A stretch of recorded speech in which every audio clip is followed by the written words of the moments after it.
studio, but obviously we're doing it differently this time. Let's start with the individual and the stimulus checks. I know folks who had bank accounts linked to their tax returns likely have received their money so far, but some people are still waiting for paper checks. Where does that process stand, and will people be taxed on that money? So that's a great question. A lot of people are calling our office asking that exact same question. Probably in the last week, we probably answered over 1,000 calls with that question. So first and foremost, what I want to explain is if you did file your federal income tax return in 2018 or 2019, you're already set up to receive the stimulus. If you meet the threshold, if you make too much money, you don't get the stimulus.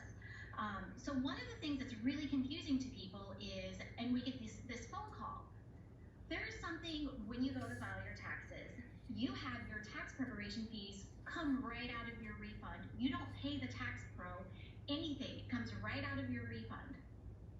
What that is called an assisted refund. And what's happening is the IRS has that direct deposit information to release that refund to the bank that you set up the assisted refund with. Well, who are those banks? There's several banks out there. There's Republic Bank, there's Santa Barbara, there's River City. So basically what you have done is you have told the IRS, hey, when my refund is released, send it right here to Republic Bank or Santa Barbara or whatever bank that your tax pro is working with.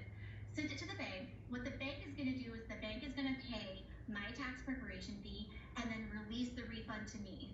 So what's happened in some situations, not every situation, but the IRS has your routing number and checking account information for that Republic Bank or Santa Barbara, River City, whatever bank you chose.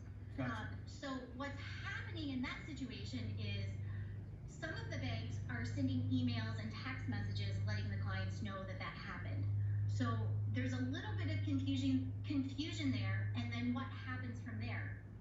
It's been a little bit unknown on my end. I've heard stories that the bank pushes it back to the Internal Revenue Service and then it's mailed out. And I've also heard if the bank has the information, your routing number, checking account information, or if you put it on a prepaid debit card, it will be issued that way. The good news is 88 million people have already received their stimulus payment direct deposit. And I've heard that they're going to send another batch out today. All right, very good. Carissa, thank you so much. And I have to tell you, I liked your graphic. Your drawing was much better than the governor's, but don't tell him I said that. His was. All right, do you have any other questions for me? I do, but we're out of time, so let's have you back on. But stay healthy and have a good great. weekend. Carissa, thank you so much. Okay. All right, jobs.